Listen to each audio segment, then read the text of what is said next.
Hello everyone, I hope आप सभी अच्छे होंगे। तो काफ़ी सारे बच्चों को किरचॉफ वोल्टेज लॉ और किरचॉफ करंट लॉ में प्रॉब्लम होता है जब वो क्वेश्चंस को सॉल्व करते हैं।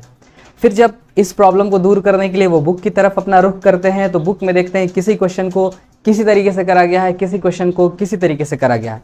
मतलब कहीं कहीं आई आर को प्लस में लिखा गया है, कहीं कहीं ईएमएफ को माइनस में लिखा गया है, कहीं कहीं ईएमएफ को प्लस में लिखा गया है, कहीं कहीं आई आर को माइनस में लिखा गया है। तो ये लेकर के वो काफ़ी सारे कन्फ्यूज़न को सामना करने लगते हैं कि भाई कन्फ्यूज़न हो रहा है बहुत सारा। तो आज की क्लास में हम लोग बात करेंगे कि क्या रूल हमारा होना चाहिए, और जो रूल मैं इसमें शेयर करने वाला हूं, अगर आप इस रूल से सॉल्व करें तो 100% केवीएल केसीएल के सारे क्वेश्चन आपके सही होने वाले हैं। ठीक है, तो आज के पूरे वीडियो में हम लोग केवीएल केसीएल के रूल्स को सीखेंगे। पूरी वीडियो को आप देखें, क्योंकि अगर आपने मिस करा तो फिर केवीएल के जो रूल्स हैं वो आपने मिस करा। असली जो दिक्कत आती है वो केवीएल में आती है। केवीएल बोले तो किरचॉफ वोल्टेज लॉ। ठीक है, केसीएल तो बहुत आसान है, आने वाली करंट और बराबर जाने वाली करंट, है ना। तो पहले हम बेसिक टर्म्स देखेंगे, केवीएल केसीएल किन किन चीज़ों पे बेस्ड है, किसे नोड कहते हैं, किसे लूप कहते हैं, किसे क्लोज लूप कहते हैं। इन सभी चीज़ों के बारे में आज हम बात करेंगे। और उसके बाद मैं एक रूल बताऊंगा जिसको फॉलो करके आप आसानी से केवीएल केसीएल का यूज़ करके किसी भी क्वेश्चन में जिसमें केवीएल केसीएल लगे 100% सही आंसर पता कर सकते हैं। ठीक है, तो आइए आज के सेशन को शुरू करते हैं। पर उससे पहले अगर आपने हमारे चैनल को सब्सक्राइब नहीं किया है तो सब्सक्राइब करें, बेल आइकन भी जरूर प्रेस कर लें ताकि नई नोटिफिकेशंस आपको मिलती रहे। तो आज हम बात कर रहे हैं किरचॉफ लॉ के बारे में। अब ये जो किरचॉफ लॉ है इसको सॉल्व करने क्यों इसका जरूरत पड़ा हमको, तो किरचॉफ लॉ का जरूरत पड़ा कॉम्प्लेक्स सर्किट्स। जैसे मान लीजिए कि नॉर्मल सर्किट तो हम आसानी से सॉल्व कर लेते हैं, जिसमें हमारा series combination, parallel combination, resistors का यूज हो जाता है, कैपेसिटर्स का यूज हो जाता है। कहीं कहीं एक साथ इंडक्टर आ गया, कैपेसिटर आ गया, रेसिस्टर आ गया, तो फिर उस समय सॉल्व करने में हमको प्रॉब्लम होती है। तो उसी को दूर करने के लिए हम लोग पढ़ते हैं किरचॉफ लॉ। किरचॉफ ने बेसिकली दो लॉ दिया है, उन दोनों को हम समझेंगे आराम से अच्छे से। पहला जो लॉ है हमारा वो है Kirchhoff's current rule. Current rule कह लीजिए, लॉ कह लीजिए। इसी को कहा जाता है जंक्शन रूल भी। इसी को क्या बोला जाता है? Junction rule. ठीक है, तो करंट रूल या जंक्शन रूल तो ये कहता है कि मान लीजिए कोई एक नोड हो गया ऐसे, ठीक है, तो इस पॉइंट पे जितनी करंट्स आ रही हैं, ठीक है, मान लीजिए ये हमारे करंट्स हो गई, ये I1 हो गया, ये I2 हो गया, ये I3 हो गया, ये जाने वाली करंट हमारा I4 हो गया और ये I5 हो गया। तो ये जो पॉइंट है, इस पॉइंट को कहा जाता है जंक्शन। क्या बोला जाता है इसको? कहीं कहीं इसको जंक्शन कहा जाता है, कहीं कहीं इसको नोड भी कहा जाता है। ठीक है, तो ये जंक्शन है। तो इस लॉ के अकॉर्डिंग मैं यहाँ पे आपको डेफिनेशन नहीं लिखवाने जा रहा हूँ, मैं आपको यहाँ पे सिखाने जा रहा हूँ कि कैसे काम करना है। डेफिनेशन तो बुक में है, आप वहाँ से देख सकते हैं। तो यहाँ पे क्या हो रहा है कि I1, I2, I3 ये तीनों की तीनों यहाँ पर पहुँच रहे हैं और दो करंट्स बाहर की तरफ जा रही हैं। तो ये कहता है कि जो सम है ना, किसका किसका सम है? इनकमिंग करंट का plus sum of outgoing current, इन दोनों को जोड़ें तो क्या मिलेगा हमको? 0 मिलेगा। यही ये कहता है। अब ये किस बेसिस पे कहता है? तो ये बेसिस इसका बनता है based on conservation of electric charge. Electric charge बोले तो मतलब ये हुआ कि charge can nether be created nor be destroyed. तो जितने चार्ज यहाँ पे पहुंच रहे हैं उतनी ही चार्ज बाहर निकलनी भी चाहिए, क्योंकि ये ऐसा तो नहीं है कि उतना चार्ज कोई डिस्ट्रॉय कर देगा या कुछ चार्ज ही अपने से बना लेगा, ऐसा कुछ भी नहीं है। जितना चार्ज यहाँ आ रहा है उतना ही चार्ज बाहर जाना चाहिए। सिंपली इसी पे बेस्ड है ये। तो अगर इसका यूज करते हुए हम यहाँ पर करंट्स को लिखने की कोशिश करें तो आने वाले करंट को अगर हम पॉजिटिव लिखेंगे तो जाने वाले करंट को हमको नेगेटिव लिखना पड़ेगा, है ना। जैसे मान लीजिए आपके पास एक गुल्लक है, उसमें मम्मी ने दिए 500 रुपये, मौसा जी ने दिए 500 रुपये और पापा ने दिए 500 रुपये। तीनों को जोड़ेंगे तो कितना हो गया? 1500। और तभी आपके सिस्टर ने या छोटे भाई ने क्या किया, उसमें से 500 रुपये की डिमांड कर दी, तो आपने उसको दिया, तो आप क्या करोगे? माइनस करोगे। तो सेम कहानी यहाँ भी है। तो यहाँ पे हम लिखने वाले हैं I1 plus I2 plus I3, और इनको क्या लिखेंगे? ये बराबर होने चाहिए I4 प्लस I5 के, जब इनको इस तरफ लाएंगे तो क्या बचेगा, 0 ही तो बचेगा। I1 plus I2 plus I3 minus I4 minus I5 which is equal to 0। तो ये देखिए सम क्या आ गया, 0 आ गया। अब इस सम में दो कंपोनेंट्स यहाँ पे आपको देखने को मिल रहे हैं, ये है हमारा इनकमिंग करंट और ये है हमारा आउटगोइंग करंट। इन दोनों का सम हमारा क्या मिल रहा है, 0 मिल रहा है। ठीक है, तो ये हुआ हमारा किरचॉफ जंक्शन रूल या करंट रूल। अब बारी आती है दूसरा जो है हमारा, वो है किरचॉफ वोल्टेज रूल। तो the second one is Kirchhoff voltage rule. Voltage rule इसी को बोला जाता है लूप रूल भी।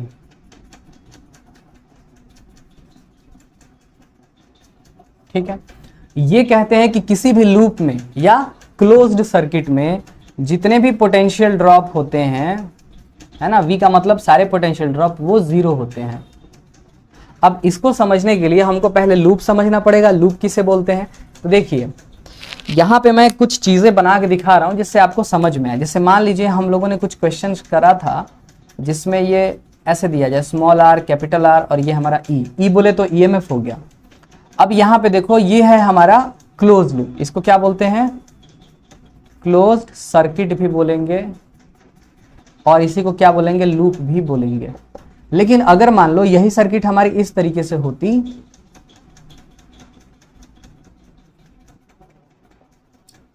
तो इसको हम क्लोज लूप नहीं बोलेंगे। कब तक, जब तक कि हम इसको ऑन ना कर दे। जैसे ऑन हो जाएगा तो ये सर्किट इस सर्किट जैसे बन जाएगी। कभी कभी ऐसी भी चीजें आपको देखने को मिलती हैं। तो ये क्या है, ये एक ब्रेक्ड सर्किट है, सर्किट का टुकड़ा है। ठीक है, जहां पर ये 1 है ये 2 है, तो यहाँ 1 - 2 पोटेंशियल जो होगा वो क्या हो जाएगा, अगर इसमें करंट आ रहा है इधर से तो हो जाएगा E - IR। ये जो चीज़ें हैं हमारी, ये सारी चीज़ें हमारी, तो इसमें देखिए ये भी एक क्लोज लूप नहीं है, ये हो सकता है जब स्विच ऑन हो और ये तो है ही।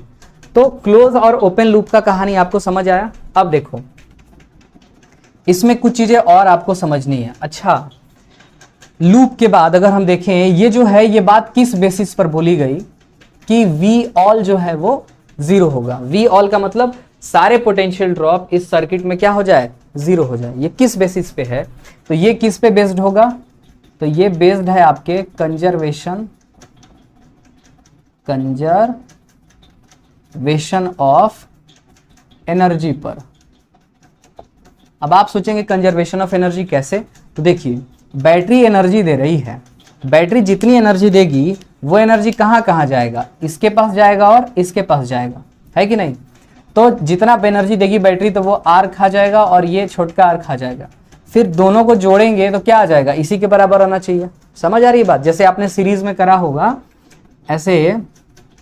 देखिए E इज इक्वल टू कितना होगा, कैपिटल R के अबाउट प्लस स्मॉल r के अबाउट, दोनों को इधर लेके आओ तो -R मिला के 0। देख रहे हैं आप, ये क्या बोल रहा है कि जितने भी पोटेंशियल ड्रॉप हैं, बैटरी देने वाला है तो ये सोर्स हो गई, ये दोनों खाने वाले हैं तो ये क्या हो गए, ड्रॉपर्स हो गए। ये एनर्जी को ड्रॉप करते हैं, एनर्जी को कंज्यूम करते हैं।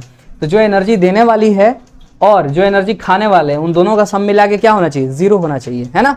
वैसे V होता क्या है, तो ये होता है work done per unit charge, मतलब एनर्जी पर यूनिट चार्ज को हम क्या बोलते हैं, पोटेंशियल बोलते हैं। अगर मैंने वेलोसिटी बोल दिया हो तो माफ़ करेगा, क्योंकि 11th में इस समय वो भी चल रहा है। तो ये जो हमारा पोटेंशियल है ये क्या होता है, work done per unit charge या एनर्जी पर यूनिट चार्ज होता है। ठीक है, खैर तो वापस से हम लौटते हैं अपने टॉपिक पर, जहां हम समझ रहे थे क्लोज सर्किट और लूप किसे कहते हैं। फिर अब बात आती है कि लूप में करंट कितने टाइप से आपको देखने को मिलेगा। तो मान लेते हैं कि ये हमारा कोई लूप है, इस लूप में अगर हम देखें तो अच्छा लूप का नामकरण कैसे करते हैं, तो A B C D। Loop का मतलब हुआ कि जहां से शुरू वहीं पे खत्म भी करिए, है ना। A से शुरू तो A पर खत्म भी होना चाहिए। तो A से B, B से C, C से D, D से A। एक तो ऐसे चले, जब हम ऐसे चलेंगे तो इसको बोलते हैं, अभी हम कैसे चल रहे हैं, एंटी क्लॉकवाइज, एंटी क्लॉकवाइज। ठीक है, मान लीजिए करंट भी ऐसे चल रहा है, समझ आ रही बात। तो अगर हम एंटी क्लॉकवाइज चल रहे हैं, लूप ले रहे हैं एंटी क्लॉकवाइज, है ना, A से B, B से C, C से D, तो करंट भी हमारे साथ साथ चल रहा है। तो थोड़ा सा इन्हीं चीज़ों का ध्यान रखना है आपको। अगर मान लीजिए हम लूप ऐसे बना लें, यही लूप था ABCD, और अब हम लूप में जा रहे हैं AD। तो ये हमने लूप लिया है ABCDA, ये हमने लूप लिया है ये वाला। अच्छा जी, करंट अभी भी ऐसे ही चल रहा था, लेकिन हमने लूप लिया कैसे, ADCBA।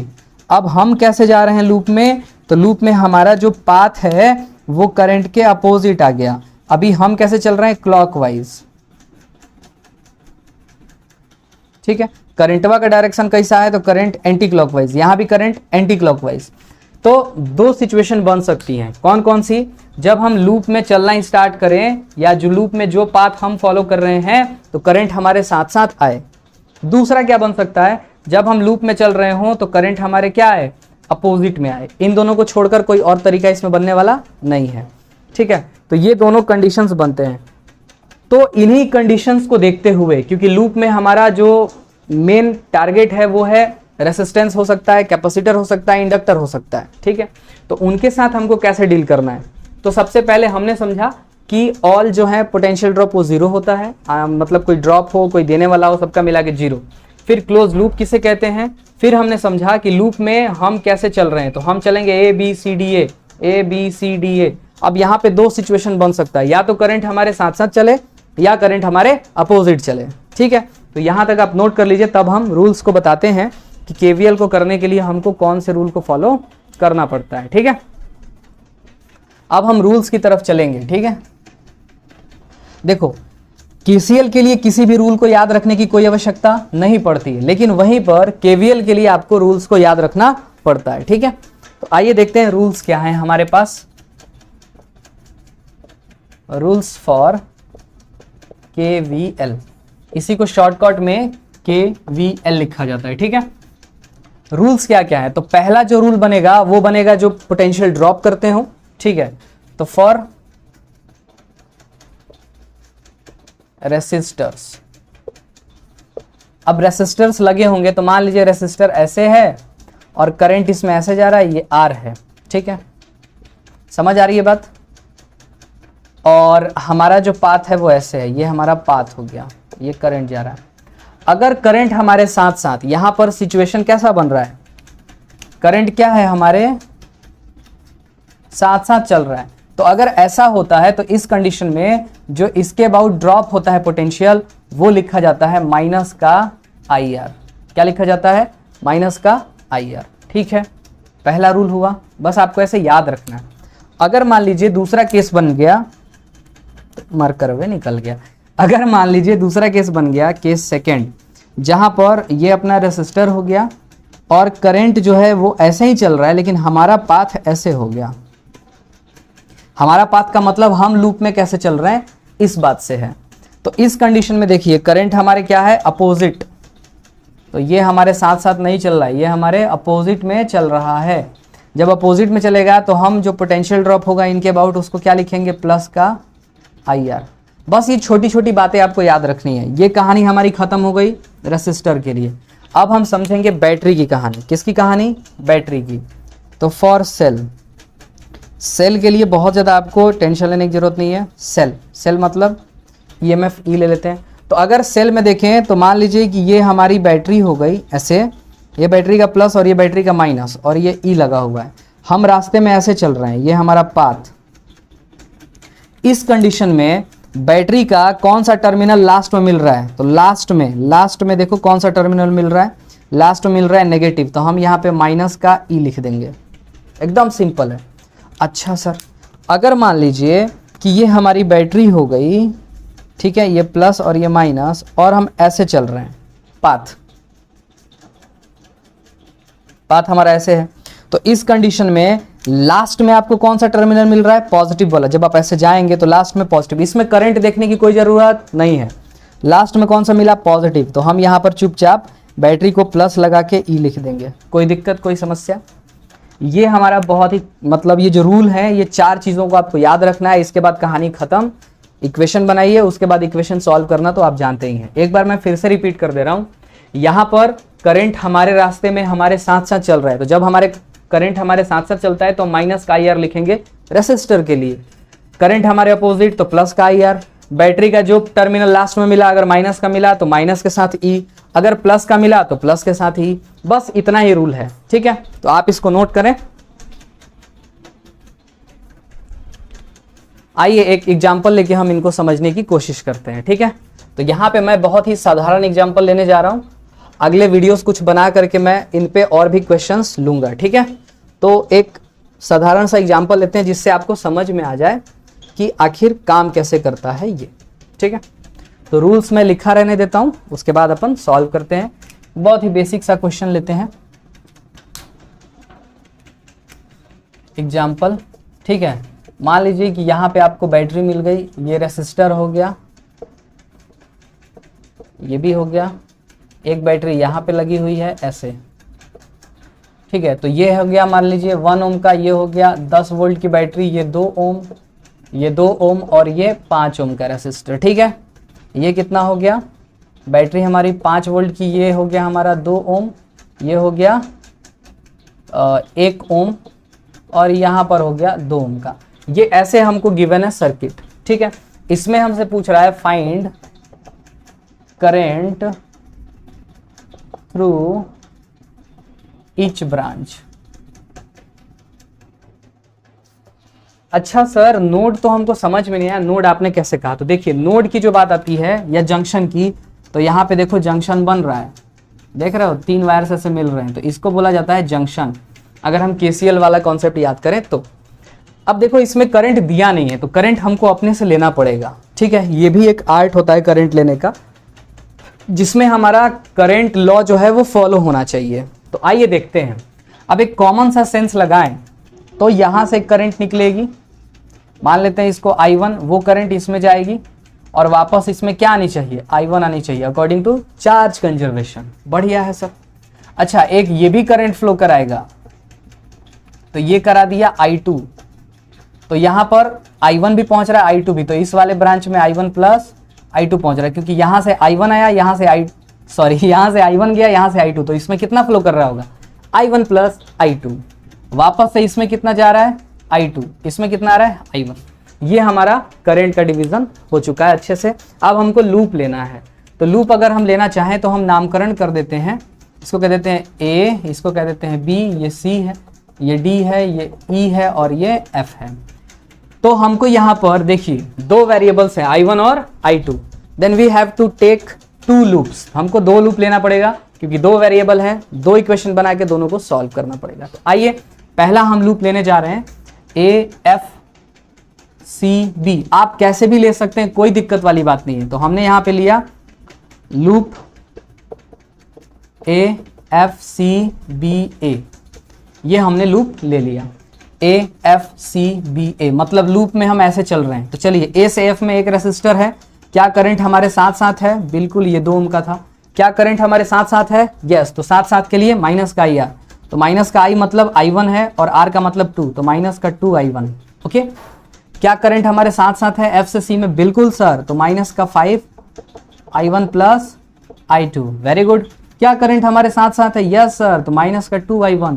क्या करंट हमारे साथ साथ, यस, माइनस का, यहाँ पे I1 होगा, यहाँ भी I1, करंट साथ साथ। बैटरी का कौन सा टर्मिनल बाद में, यहाँ से यहाँ जाएंगे तो पॉजिटिव, तो प्लस का 5 बराबर 0, खत्म। थोड़ा सा रीअरेंज कर लेते हैं, माइनस का 2I1, माइनस का 2I1, 4I1 और ये 5, तो ये क्या माइनस का 5I1, इसको मल्टीप्लाई करेंगे माइनस का 5I1, ये हो जाएगा माइनस का 5I2 और प्लस का 5 बराबर 0। तो ये देखो ये दोनों जुड़ जाएंगे, माइनस का 10I1 minus 5I2 plus 5 is equal to 0। इसमें से 5 कॉमन ले लिया जाए, माइनस भी कॉमन ले लिया जाए, तो ये हो गया 2I1 और ये हो गया प्लस I2 माइनस का 1 इज इक्वल टू 0। ये बन गया हमारा equation first, this is our equation first. समझ आई बात? ध्यान कहाँ देना है कि करंट हमारे साथ साथ चल रहा है तो माइनस में लिखेंगे, अपोजिट चल रहा है तो प्लस में लिखेंगे, और अगर ईएमएफ यानी बैटरी का जो टर्मिनल हमको लास्ट में मिल रहा है तो उसके साथ हम लिखेंगे। ठीक है, चलिए अगला है हमारा लूप लेते हैं F, अच्छा यहां से ले लेते हैं, कहीं से भी आप ले सकते हैं, F C D E F, F C D E F, ये हमने लूप लिया, ठीक है। तो F से C चलेंगे तो करंट हमारे साथ साथ चल रहा है, तो माइनस का 5i1 प्लस i2। फिर इसके बाद क्या हो जाएगा, करंट फिर से साथ साथ चल रहा है, माइनस का 2i2, करंट फिर से साथ साथ चल रहा है, माइनस का i2, करंट फिर, अच्छा बैटरी भी है तो बैटरी का कौन सा टर्मिनल, प्लस का मिला बाद में, देखो यहाँ पे आएंगे तो क्या हो जाएगा, माइनस का 2i2 और बराबर का 0। थोड़ा सा रीअरेंज कर लेते हैं, माइनस का 2, माइनस का 2, माइनस का 4, माइनस का 5 और ये माइनस का 5, माइनस का 10i2, फिर यहाँ पे माइनस का 5i1 प्लस का 10 बराबर 0। इसमें से भी हम क्या कॉमन ले सकते हैं, 5 कॉमन ले सकते हैं, तो 5 कॉमन लेंगे और माइनस 5 ले रहे हैं तो यहाँ हो जाएगा 2i2 और यहाँ हो जाएगा प्लस का i1 और यहाँ हो जाएगा माइनस का 2 बराबर 0। ये बन गया हमारा इक्वेशन 2। तो गौर से देखिए हमारे पास दो इक्वेशंस हैं, दोनों इक्वेशंस को सॉल्व करना है, सॉल्व करके i1 i2 की वैल्यू फाइंड करनी है। तो फटाफट चलिए आइए फाइंड करते हैं। आई होप आपने मेथड्स तो समझ लिया होगा कि कैसे मेथड्स काम करते हैं। आइए अब इनको थोड़ा सा हम सॉल्व कर लेते हैं क्वेश्चन। ऐसे सारे क्वेश्चंस को करना है, बुक को देख करके आपको घबराना नहीं है, बुक में क्या लिखा है कैसे लिखा है, लास्ट में बुक का आंसर आपका आंसर 100% सेम आएगा, ठीक है, उसके लिए टेंशन लेने की जरूरत नहीं है। तो इक्वेशन हमारे पास कितना है, 2i1 प्लस i2 माइनस का 1 बराबर 0। दूसरा इक्वेशन है 2i2 प्लस i1 माइनस का 2 बराबर 0। अगर इसमें से हमको किसी को भी रिमूव करना है तो हमको इसमें क्या करना पड़ेगा, 2 से मल्टीप्लाई कर दें, तो 2 से मल्टीप्लाई करेंगे तो इक्वेशन बन जाएगा 4i1 प्लस 2i2 माइनस 2 बराबर 0। यहाँ 2i2 प्लस i1 माइनस का 2 बराबर 0। हमने इसमें 2 से मल्टीप्लाई किया है, देख लीजिए कहीं पे कोई गड़बड़ी नहीं है। अब क्या करेंगे हम, माइनस माइनस और ये प्लस, तो यहाँ हो जाएगा टिचुक ने टिचुक को मार दिया, ये हो गया, देखो 4 में से 1 गया तो कितना हो जाएगा 3i1 और यहाँ पर हो जाएगा, यहाँ पर कितना हो जाएगा भाई, तो यहाँ पर हो जाएगा प्लस 0 बराबर 0। तो i1 कितना आ गया 0। जब i1 0 आ गया तो i2 निकालना है, तो यहाँ पर लिख लो by second equation, by equation second, तो क्या हो जाएगा 2i2 प्लस 0 माइनस 2 बराबर 0। तो i2 इज इक्वल टू आ गया 2/2, बोले तो 1 एम्पियर। इसमें कोई दिक्कत वाली बात नहीं है, बहुत ही साधारण सा क्वेश्चन था ये। अगर आप कहेंगे कमेंट में बताइएगा मुझे, तो मैं इस पे और भी 2-3 क्वेश्चन लेकर के इस पे और भी क्वेश्चंस करा के प्रैक्टिस करा दूंगा आपको, ठीक है। मोस्टली मैं इस पे क्वेश्चंस लूंगा ही लूंगा। तो ये था हमारा KVL KCL का लॉ। आपको अपना ये रूल कभी भूलना नहीं है, चाहे कुछ भी हो जाए, आप अपने रूल को फॉलो करिए, आंसर आपका 100% सही आएगा, उसमें कोई दो राय वाली बात नहीं है। और अगर आपको हमारा काम पसंद आता है तो आप हमारे चैनल को लाइक कर सकते हैं, शेयर कर सकते हैं, सब्सक्राइब कर सकते हैं। ऐसे ही देखते रहें, सीखते रहें, क्योंकि जब तक सीखने का जज्बा है तब तक जीतने का जज्बा है। That's all for today.